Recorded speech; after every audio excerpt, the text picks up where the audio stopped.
Everybody talks about being financially independent. However, it's a lot like being in good shape. It takes a lot of hard work and you got to make a lot of really good decisions. So today I'm going to give you 3 things that you can do to work towards becoming financially independent. It's time for the My Retirement Clarity Podcast with Lee Perkins, financial planner and president of J.L. Perkins Wealth Management. Get ready for a good dose of inspiration, simplicity, implementation, and of course, clarity on how to successfully prepare for retirement and grow and preserve your wealth. Here's Ben George with Lee Perkins.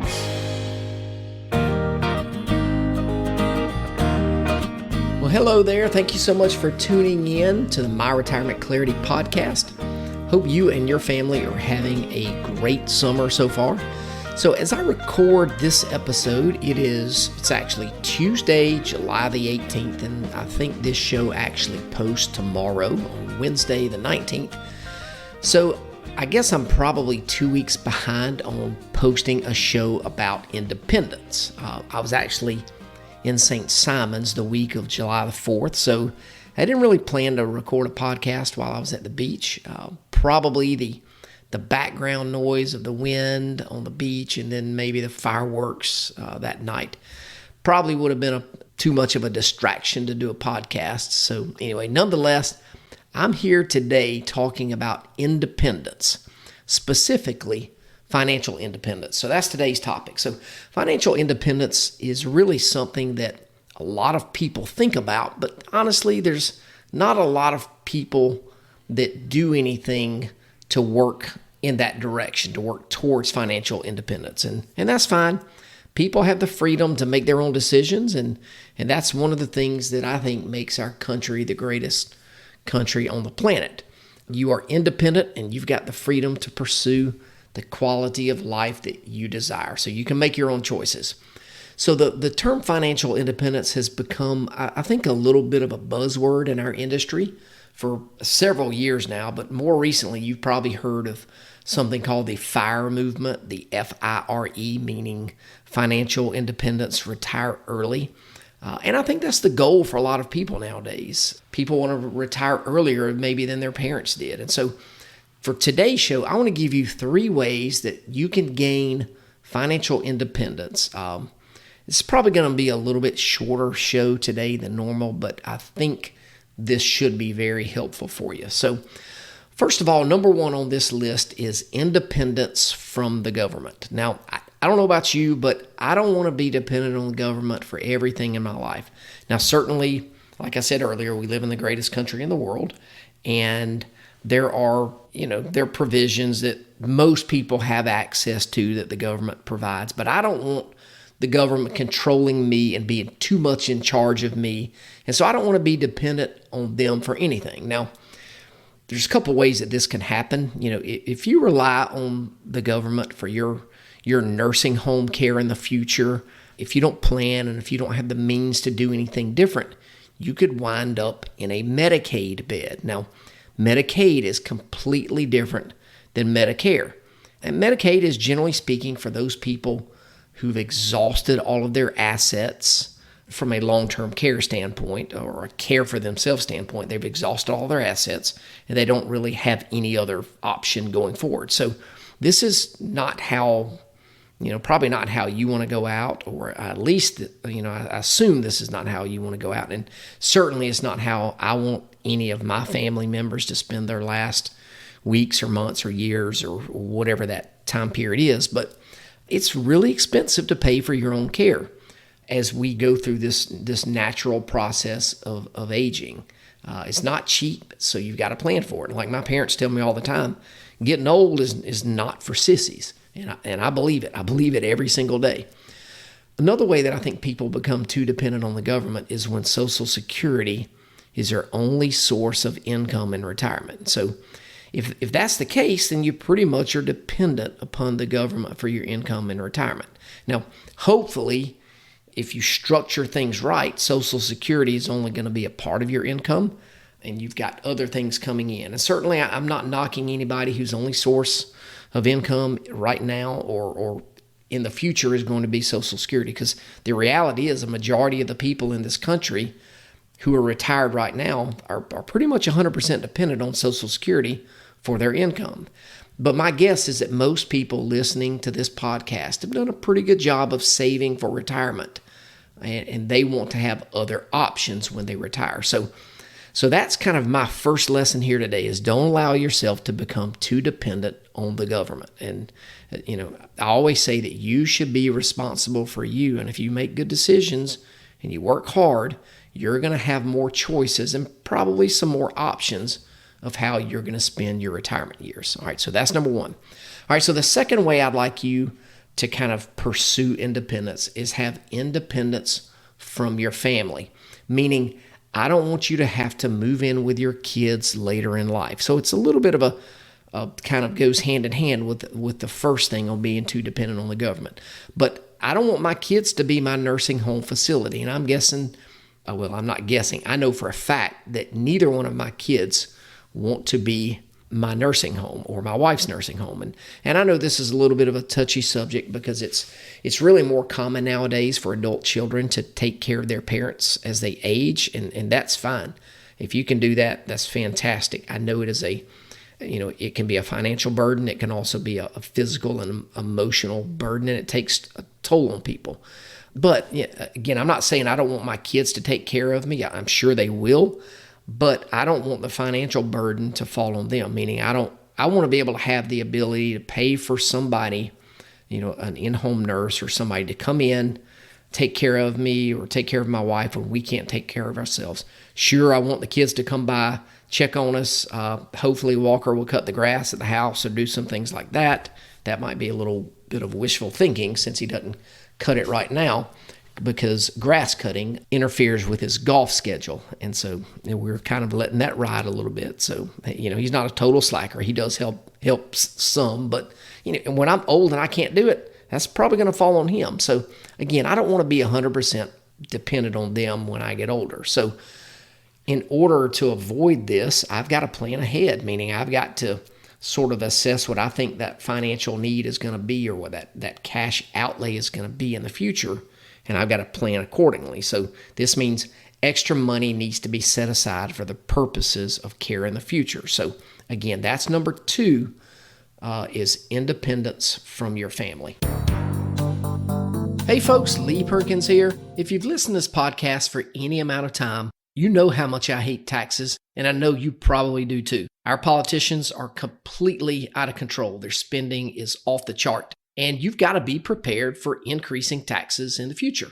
So we've written a book called Diffuse, 7 Steps to Protecting Your 401k or IRA from the Ticking Tax Time Bomb. You're going to want to grab a copy of this book and learn how you can protect yourself. Then you'll have to decide if you want to take action right now, or if you'd rather wait until the IRS changes the rules of the game. Either way, the choice is yours. To get a free copy of the book, just text the word diffuse to 478-475-2050.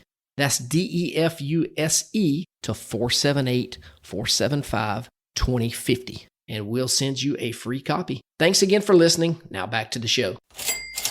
So the third way to gain independence is to have independence from creditors. And what I mean by this is if you go into retirement with little or no debt, you're going to be in a much better position than those people who go into retirement with a lot of debt. So if you've got $500,000 saved for retirement and you've got no debt, or even $300,000, whatever it is, and you've got no debt, you're likely going to have a higher quality retirement than somebody that may have $1.5 million or $2 million that's got a pile of debt. So, remember that without income, there's no retirement. And so you've got to plan for that retirement income, which hopefully includes Social Security, withdrawals, from the money that you've saved over your working career and all those kind of things, whether it's an IRA or 401k or maybe a non-retirement account. So all of that money that you're saving needs to be there for when you stop working, because you're going to have to replace a portion of that paycheck. So again, retirement is all about cash flow. And cash flow comes down to 2 things, and that's money in versus money out. And the bottom line is you got to have less going out. And so that's why I say somebody with less money could be better off than somebody with more money if they've got less going out. So again, that's going to give them more flexibility and more freedom in retirement. And, one way to do this is just to have little or no debt. And so I'll borrow a phrase from my good buddy Dave Ramsey, who, he always says on his show, the borrower is slave to the lender. And I think he's right on this, but unlike Dave, I don't really draw a super hard line in the sand on debt the way that he does. And I understand his positioning. I get it. Dave Ramsey on his radio show, he's talking to a very, very broad audience. He's not a financial advisor giving specific advice. He's not licensed to give financial advice. As a matter of fact, I think some of the things that he talks about on his show are pretty reckless. And if I said some of those things that he says, I'd probably lose my license. So again, Dave Ramsey's not a financial advisor. He is a financial entertainer. He's a marketer, and he's built a fantastic marketing machine. And I like Dave Ramsey. I just don't like everything that he says. And again, I'm a big fan of him, and truthfully, he's probably the reason that I wound up getting into this business. A lot of you have heard my story before about how I used to listen to the Dave Ramsey show every day, 2 or 3 hours a day when I worked at in another business, in another company. I could answer all the questions when his callers called in and asked those questions. I knew all the answers. And so when I decided I wanted to get into financial planning, I was a little bit naive and thought I could go down the same track, the same route that Dave Ramsey goes down. But I pretty quickly realized that I couldn't make money helping people get out of debt. And so he's kind of cornered the market on that, and he's really built an empire on helping people get out of debt. So again, I like Dave Ramsey, but I'm not a big fan of everything that he says. Don't misinterpret it. I'm not a big fan of you having a lot of debt, but I do believe there's different debt. There's good debt and there's bad debt. In my opinion, all debt is not created equal. I don't think having a mortgage is bad debt. Now, if you want to pay off the house and that makes you feel good, and you want to call Dave Ramsey and holler, I'm debt free, then do it. I'm not going to argue with that with you on that point, because that does make sense for a lot of people. But I really don't think it's a problem if you carry a mortgage. Even if you carry a mortgage into retirement, as long as you can make that payment and your cash flow is okay, you're going to be fine. And if you pass away with a mortgage, your kids or your beneficiaries, whoever's going to get the house, they'll sell the house, pay off the note, and they will pocket what's left. So again, I don't think house debt is all that bad. What I'm not a big fan of is you having a bunch of credit card debt or consumer loans. Now, these are the things that can cause people to sort of spiral out of control financially. And then what happens is one bad decision is compounded with more bad decisions. And so this is definitely not something you want to do as you are preparing for retirement. So, if you do have some of this kind of debt and you want to get it cleared up, I would highly, highly recommend that you go out and get Dave Ramsey's book. I think it's still called The Total Money Makeover. I know there's probably several revisions of it right now, but that's the best book on getting out of debt and basic personal finance that I could possibly recommend. His debt snowball, it absolutely works. My wife and I have done it before, and if you stick to it and attack that debt with gazelle-like intensity, you will become debt-free, and then you can start living life as you want it. So, all right, there you have it. 3 things that you can work towards to help gain financial independence as you near retirement, or even if you're in retirement. These are still things that I think you can work towards so you don't wind up becoming a burden to somebody else in the future. So that's it for today. Thank you so much for tuning in. I hope this has been helpful for you, and we'll catch you next time. Lee Perkins here, and I want to thank you so much for tuning into the show today. If you like our podcast, we would be honored if you would share the show with others. And one great way to do that is by posting the show to your social media pages or by just telling others about it. Either way, we would really appreciate it. And of course, if you do enjoy the show, we would appreciate it if you would give us a 5-star review, and this certainly helps other people like you find our show. And if you want to learn a little more about our firm and how we help people have the best retirement they can possibly have, go check us out at www.myretirementclarity.com. There are a lot of great resources that you can access directly on the website. And of course, if you want to have a conversation with me, you can visit www.talkwithlee.com, and this will take you directly to my calendar. And there you can schedule a 15-minute phone call so I can learn a little bit more about your situation. Of course, everybody is not a great fit for our firm, but if I think we can add value and put you in a better situation, I'll let you know, and we can certainly talk about the next steps. So thanks again for tuning into the show, and we'll catch you next time. Investment advisory services are offered by J.L. Perkins Wealth Management, a registered investment advisor and insurance agency. Information is for illustrative purposes only and does not constitute tax, legal, or investment advice. Always consult with a qualified tax, legal, or investment professional before taking any action.